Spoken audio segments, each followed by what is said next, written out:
오랜만에 독서 좀 해볼까 싶어서 서점에 가면 느끼는 감정.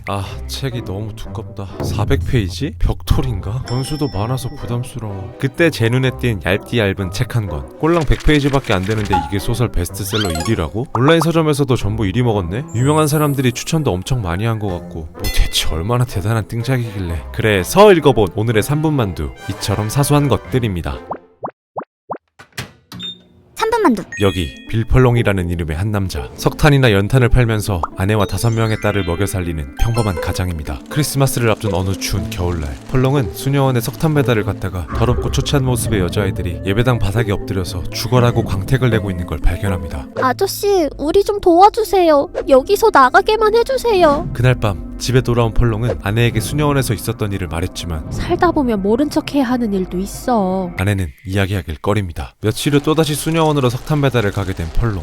이번에는 석탄 창고에서 무언가 발견합니다. 밤새 창고에 갇혀 있었던 처참한 몰골의 여자아이였죠. 깜짝 놀란 펄롱은 아이를 데리고 수녀들을 찾아갑니다. 그런데 수녀 원장의 반응은 거의 사이코패스 수준. 이 꼴을 보시게 해서 유감입니다. 신경 쓰지 마세요. 펄롱은 어쩔 수 없이 수녀원을 나왔지만 자꾸만 그 소녀가 생각났습니다. 자신의 어린 시절도 떠올랐죠. 펄롱의 어머니는 가사도우미로 일하던 중 펄롱을 임신했습니다. 하지만 집주인은 미혼모인 어머니를 해고하지 않았습니다. 출산을 할 때 병원까지 동행해 그녀를 계속 돌봐주었죠. 집주인은 어린 펄롱에게 글을 가르쳤고 그를 학교에 보냈고 그가 아내와 약혼을 할 때 돈까지 챙겨주며 후견인이 되어주었습니다. 수녀원 일을 덮어두고 그냥 살던 대로 살고 싶은 마음과 불편하고 고통스러운 마음 사이에서 펄롱은 깊이 갈등합니다. 그리고 다가온 크리스마스 이브 저녁, 펄롱은 수녀원에 몰래 찾아가 아이의 손을 잡은 채 그곳을 벗어납니다.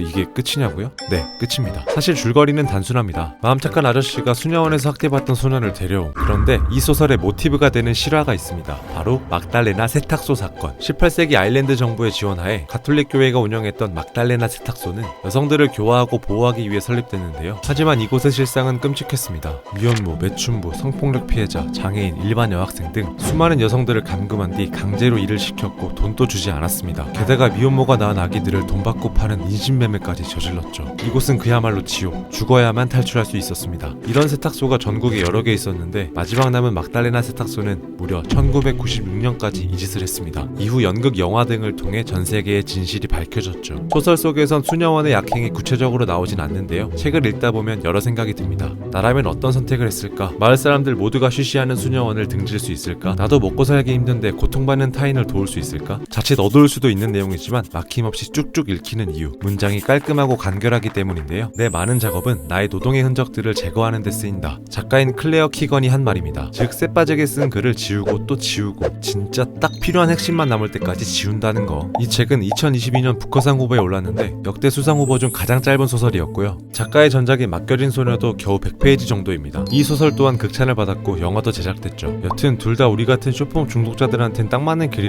추운 겨울날 인류에 풀 충전해주는 이야기. 오늘의 3분 만두는 주인공의 말을 인용하며 마치겠습니다. 문득 서로 돕지 않는다면 삶에 무슨 의미가 있나 하는 생각이 들었다.